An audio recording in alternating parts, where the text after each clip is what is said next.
और अब खबरें तफसील से। ज़रई क़वानीन को वापस लेने की तजवीज़ को मरकजी काबिना ने मंजूरी दे दी है।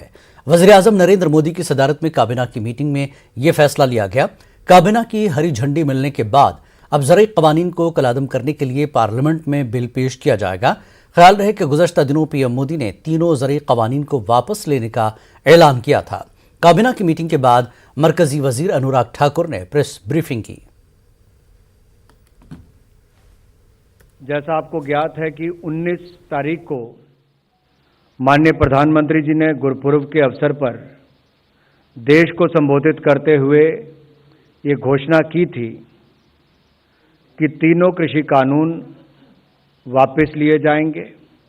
और ये तीनों कृषि कानून, जिसमें पहला कृषि उत्पादन व्यापार और वाणिज्य विधेयक 2020 है, दूसरा मूल्य आश्वासन एवं कृषि सेवाओं पर कृषक सशक्तिकरण एवं संरक्षण अनुबंध विधेयक 2020 व तीसरा जो है आवश्यक वस्तु संशोधन बिल को, इन तीनों को ही वापस लेने की उन्होंने उस समय घोषणा की थी। और उसके बाद आज जब कैबिनेट की बैठक हुई तो उसमें इन सभी औपचारिकताओं को पूरा करके कैबिनेट ने तीनों बिल वापस लेने का जो औपचारिकता है उसको पूरा किया है। कुछ ही दिनों के बाद अगले हफ्ते की शुरुआत में पार्लियामेंट का सत्र आएगा और ये जो तीनों विधेयक लोकसभा राज्यसभा में पूर्व में पास हुए थे, इनको वहां पर बाकी जो प्रक्रिया वापस लेने की वहां पर पूरी कर दी जाए। ज़रई क़वानीन को वापस लेने के ऐलान के बाद भी किसान तंजीमें तहरीक से पीछे हटने के मूड में नहीं है। किसान तंजीमों ने वाज़ेह किया कि जब तक उनके दीगर मुतालबात तस्लीम नहीं किए जाते वो एहतजाज खत्म नहीं करेंगे। सरमाई इजलास के पहले दिन ही किसान तंजीमों ने एहतजाज का मंसूबा बना रखा है। किसान लीडर राकेश टिकैत ने कहा कि किसान 60 ट्रैक्टरों के साथ दिल्ली में मार्च करेंगे और एहतजाज के जरिए एमएसपी पर कानून बनाने के लिए सरकार पर दबाव डालेंगे। उन्होंने कहा कि 29 नवंबर को पार्लियामेंट तक ट्रैक्टर मार्च निकाला जाएगा। पार्लियामेंट का सरमाई इजलास 29 नवंबर से शुरू होगा। इजलास के 23 दिसंबर तक जारी रहने की उम्मीद है। किसान नेता राकेश टिकैत हमारे साथ हैं। 26 तारीख को 1 वर्ष पूर्ण हो जाएंगे किसान आंदोलन को, तो क्या क्या रहने वाला है गाजीपुर बॉर्डर? लोग आएंगे, इकट्ठे होंगे, 1 साल का लेखा जोखा लेन आएंगे गांव के लोग, आगे की रणनीति बता के जाएंगे। और 26 तारीख का बड़ा महत्व रहता था, 1 वर्ष होने वाला है। कृषि बिल जब वापसी नहीं हुई थी, लेकिन प्रधानमंत्री ने कृषि बिल वापस ले लिया है, तो इस बार कैसा रहेगा?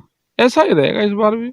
जो और मामले रह रहे हैं किसानों के, एमएसपी है, सीड बिल है, जो मुकदमे है ये है, अजय टैनी की गिरफ्तारी है,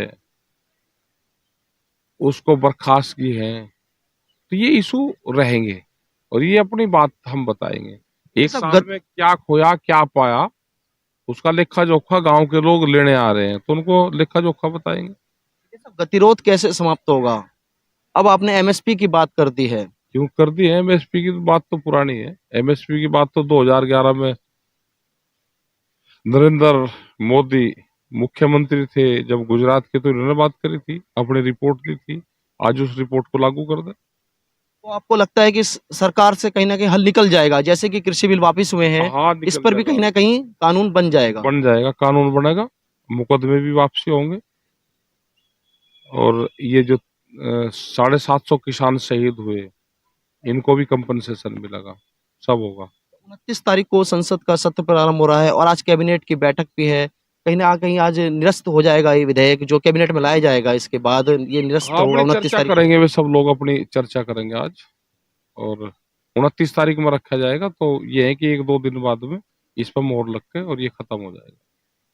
संयुक्त किसान मोर्चे का जो फैसला है, क्या 29 तारीख को किसान संसद जाएगा? अभी कुछ ऐसी बात हुई है? किसान संसद जाएगा 2 रास्तों से। जो रास्ते भारत सरकार ने, गृह मंत्रालय ने जो रास्ते ये कहते हैं कि हमने खोल दिए, खुले हुए रास्तों से जाएगा, बंद रास्ते से नहीं जाएगा। संसद जरूर जाएगा किसान।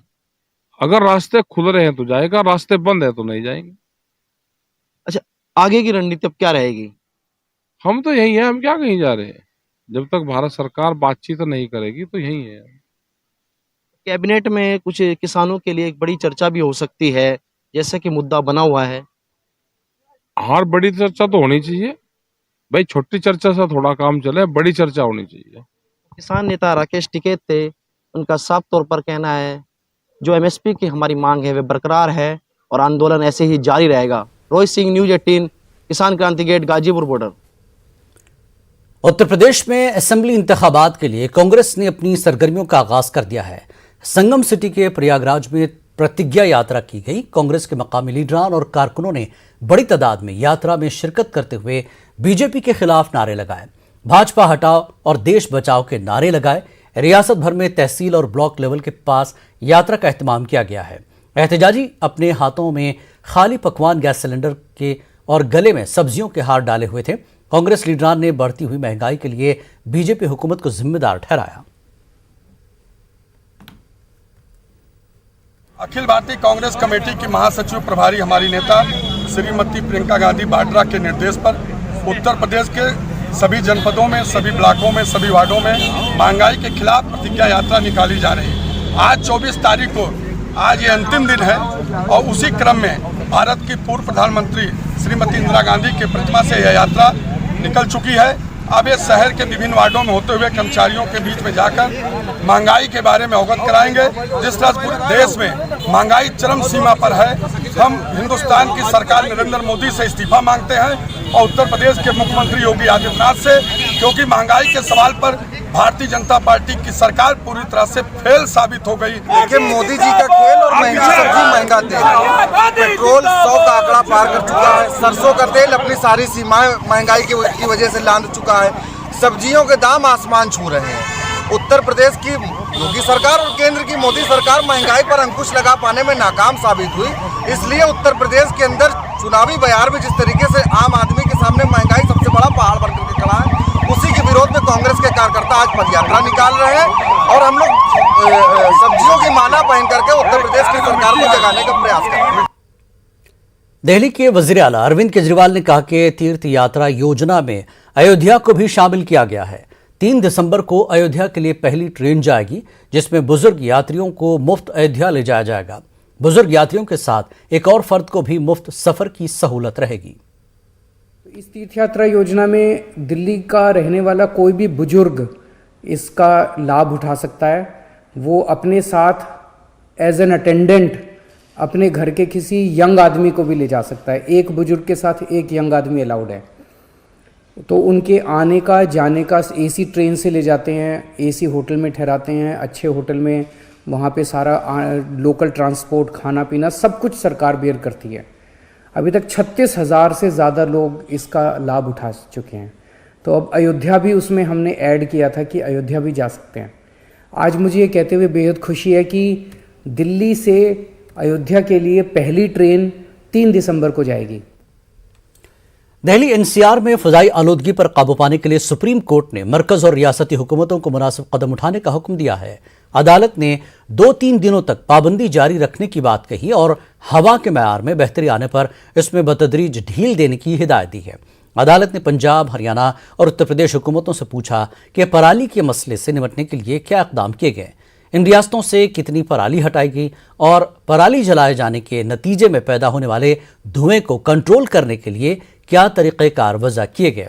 पराली के मामले में अदालत ने अफसर शाहों को फिर आड़े हाथों लिया।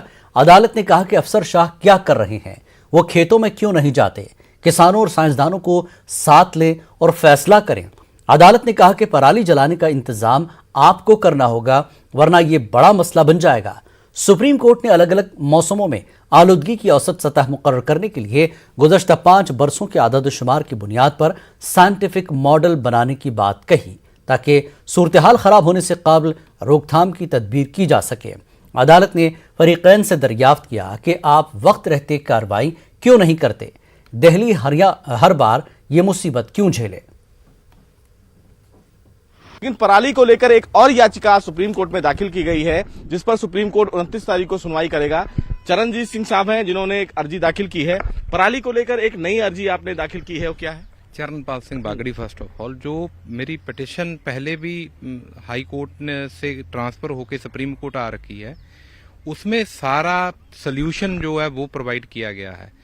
अभी तक जो गवर्नमेंट कर रही है वो ग्राउंड रियलिटी से कतई दूर है, इसीलिए तो इसका सल्यूशन नहीं हो रहा स्टबल का। फार्मर की कोई गलती नहीं है, फार्मर के पास कोई ऑप्शन नहीं है। अगर स्टबल जो पराली है खेतों में पड़ी रहेगी, गेहूं की जो फसल हम लेते हैं ये बिल्कुल नहीं हो पाएगी। किसान को सल्यूशन देने के लिए कोई यूनिवर्सिटी ने अभी तक कोई स्टेप नहीं लिया, और जो धान और ये फसल है राइस की, इसकी वजह से पंजाब हरियाणा के पीने वाला पानी भी खत्म हो गया। वो वाली एक हफ्ते में 2 हफ्ते में पराली समेटनी है, रखने के लिए जगह नहीं है, तो इसीलिए जो स्टबल बर्निंग 20 दिन के लिए या 1 महीने के लिए करनी पड़ती है, मजबूरी बस। जो फार्मर की आपने बात की मैकेनिज्म की, अकेली मशीनरी ही कॉस्टली नहीं है, जो उस मैकेनिज्म को मल्चर को जितने रोटावेटर चलाने के लिए ट्रैक्टर चाहिए ना, 11 लाख का ट्रैक्टर चाहिए उसके लिए, और उसको जो जिसके किसान के ऊपर कर्जा कैसे लेगा उसको ऑपरेट करने के लिए। ये माना जाए कि सरकारें जो हैं वो किसानों के अगर साथ खड़ी होंगी तभी पराली की समस्या खत्म होगी। जैसा सुप्रीम कोर्ट ने भी कहा कि किसानों को हम ऐसा नहीं कह सकते हैं कि वो इस पूरी दिशा में काम करें, सरकारों को भी कहीं ना कहीं क्षेत्र में आना पड़ेगा, ब्यूरोक्रेसी के तमाम जो अधिकारी हैं वो किसानों से बातचीत करें। देखिए, ग्राउंड रियलिटी पे नहीं जा रही गवर्नमेंट। जितने भी मैकेनिज्म दिए जा रहे हैं, सब्सिडी के बाद कॉस्ट दूसरी कॉस्ट से भी ज्यादा पड़ रही है। किसानों को के नाम पे ये बड़ा धांधली चल रही है। सब्सिडी के रूप में पैसे जमा हो रहे हैं। जितने बायोमास प्लांट है, कोई एक सक्सेसफुल बता दीजिए, करोड़ों रुपया उन पे खर्च कर रखा है। इसीलिए मैं जो पिटिशन में भी मांगा है, दूसरी वाली में भी, आप जितने ये यूनिवर्सिटी और एग्रीकल्चर के नाम पे जितने पैसे खर्च कर रहे हैं, डायरेक्ट किसान को दीजिए। फिलहाल इस पर 29 को सुनवाई किया जाएगा, क्योंकि तमाम जो चीजें हैं वो सुप्रीम कोर्ट ने कहा है कि हम बाद में भी सुनेंगे, लेकिन तत्काल सरकार इस पर काम करे। यस, मैं यही मांगा है कि जितनी भी ब्लॉक वाइज कैसी मिट्टी है वहां पे क्या हो सकता है, वे तो ये यूनिवर्सिटी बताएंगी ना किसान को, आप ये फसल वहां पे उगाओ, हम आपको इसकी एमएसपी भी देंगे और प्रोक्योरमेंट भी करेंगे। तो उसके बाद ये समस्या ही हल हो जाएगी, पीने वाला पानी भी बच जाएगा, और ये जितनी ज्यादा हो रहा है ये चौल की फसल, तो उसको स्टोरेज करने की भी दिक्कत है बाद में। तो सुप्रीम कोर्ट ने यह भी कहा कि गोवर्धन का जो मॉडल है उस पर भी विचार करने की जरूरत है। गोवर्धन मॉडल का मतलब साफ तौर से ये है कि जो पराली फिलहाल बचती है उसको उन जगहों पर, उन राज्यों पर भेजा जा सकता है जहां पर पशु जो हैं उनको चारा नहीं मिलता है।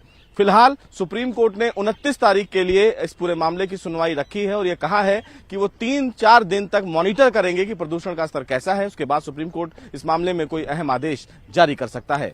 कैमरामैन संजीव वर्मा के साथ सुशील पांडे, न्यूज़ 18 दिल्ली। दिल्ली हुकूमत ने अहम फैसला करते हुए सरकारी दफातर, स्कूल और कॉलेज खोलने का ऐलान किया। 29 नवंबर से सरकारी दफातर खुल जाएंगे, जबकि स्कूल और कॉलेज में तालीमी सरगर्मियों का आगाज होगा। दिल्ली के वजीर माहौलियात गोपाल राय ने मुलाजमीन को पब्लिक ट्रांसपोर्ट इस्तेमाल करने का मशवरा दिया है। एसेंशियल सर्विस की गाड़ियां जो हैं उनको एंट्री मिलेगी, बाकी गाड़ियों पे 3 दिसंबर तक बैन रहेगा। 29 तारीख से दिल्ली के अंदर स्कूल, कॉलेज, इंस्टीट्यूट खोले जाएंगे, यानी मंडे से। सोमवार से सभी स्कूल, कॉलेज, इंस्टीट्यूट, लाइब्रेरी जो बैन था वो सभी खोल दिए जाएंगे। 29 तारीख से स्कूल, कॉलेज, इंस्टीट्यूट, लाइब्रेरी सभी। 29 तारीख से जो सरकारी विभागों में वर्क फ्रॉम होम था, यानी सरकारी दफ्तर बंद थे, उन्हें खोल दिया जाएगा। वक्त एक ब्रेक का, ब्रेक के बाद फिर लौटेंगे।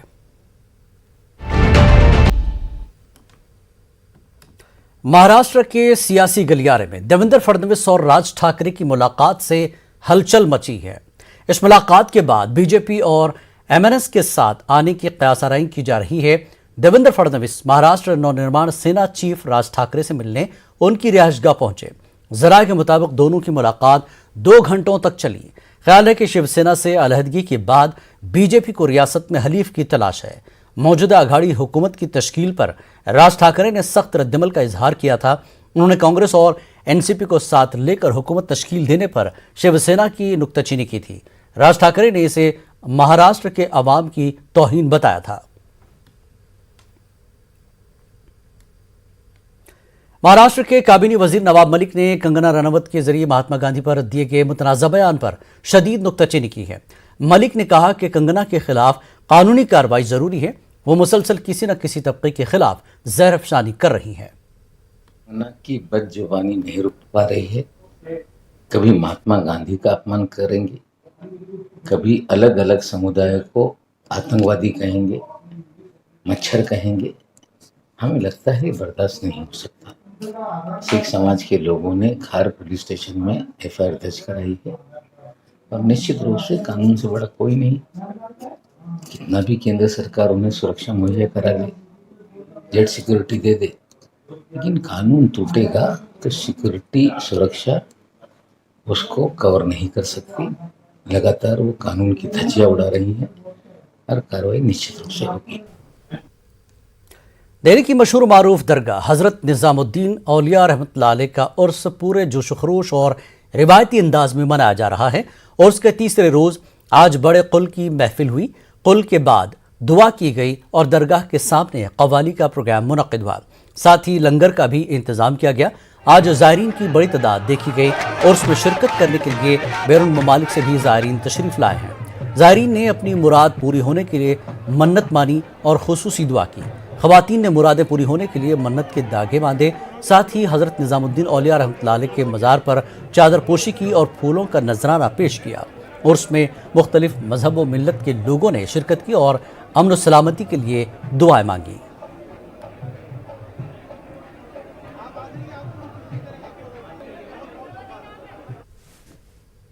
मुस्लिम खवातीन को बाख्तियार बनाने की एक खास पहल all India Muslim personal law board ने कानपुर में मुनक्किद होने पर अपने 2 रोज़ा इजलास में 30 मुस्लिम खवातीन को एग्जीक्यूटिव पैनल में शामिल किया है।